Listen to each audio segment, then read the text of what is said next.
Today we're going to talk about some of the sociocultural and developmental models that explain some of what's going on in terms of the development of psychiatric disorders. First off, let's think about developmental issues. I think, one of the things we should be thinking about is that it influences what we see as normal and abnormal. It's normal for a 10-month-old child whose mom or dad leaves to cry. It is not normal or typical when a 14-year-old, mom or dad leaves. Unless, of course, they're leaving the home, due to a divorce. It influences the timing of a disorder. So, for example, schizophrenia occurs late adolescence, early adulthood, particularly for men. Women tends to be later, more around menopause. Different disorders, for example, antisocial personality disorder tends to lose steam around 40. So we're seeing some developmental changes there. Culture plays a huge role in people's lives, and we should begin to pay attention to a variety of different kinds of things along this line. What kinds of situations contribute to the development of a problem? What is that person's reference group? So as we're talking about substance abuse, we'll be thinking about who do these kids, when we're talking about kids, hang around? What do they perceive as normal? We'll think about social class, and social class is a huge one. Poverty is a huge one, impacting a variety of different sorts of social and psychological issues. Thinking about subculture and culture. So not all, all people born and raised in the U.S. are alike. And there are different groups based on ethnicity, based on race, based on part of the country. So here's some classic research from the early part of the 20th century, looking at the rates of schizophrenia in different parts of Chicago. And if I grew up around Chicago, so this map looks fairly familiar to me, probably not for most of you. But you see pretty high rates of schizophrenia in the inner city, near the lake. That's that black part of the map on the left. And much lower rates in the suburbs, particularly the northern suburbs, which are much higher socioeconomic status.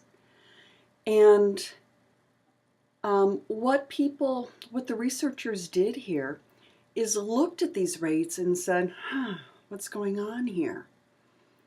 And began thinking about issues of socioeconomic status, social class, the roles of poverty, the roles of stress in terms of schizophrenia. If you look at the map on the left, which is actually a version of this map, if you're looking at the map on the right, which is actually a version of the map on the left, you see that there are much higher rates in the slums and much lower rates in single-family dwellings. Obviously much higher SES. Chicago's set up differently now. Right now in the city there is a much higher proportion of wealthy people, and so probably if we were to go back and and recreate this sort of map, we'd see something different. Not because the research is invalid, but because the city has changed. Another way of thinking about culture is in terms of thinking about how culture influences disorders. So it can include it or influence it directly by, that there is this culturally shared belief that leads to stress and then symptoms of the disorder. It may influence patterns of coping, as seen with amok and self-injury and suicidal contagion. Or it can shape the content of the syndrome.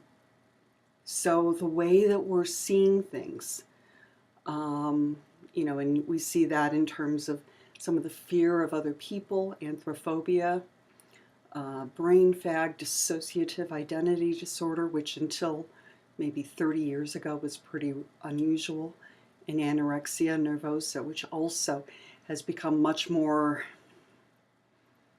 common now than it was 30, 40 years ago. Another way that we can think about, or another prediction from the sociocultural model, is support. And this is something that we'll see frequently throughout the semester, that the frequency and quality of the social support that someone receives is related to mortality, disease, and psychopathology. Here's a hint. If you don't know the answer to a question and social support is one of the options, go with it. So what should you do now?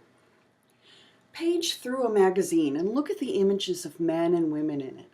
And how might those images impact women's or men's body images? You might go forward and look at the folder on eating disorders, and you'll see some videos related to this question. Second is, consider the support you receive from the people around you. Family, friends, professors, university, work. Is it enough? Is it the right amount? Is it the right sort? And think about what impact it has when people are listening and supportive of you or not. Next video is on the behavioral model, and take care.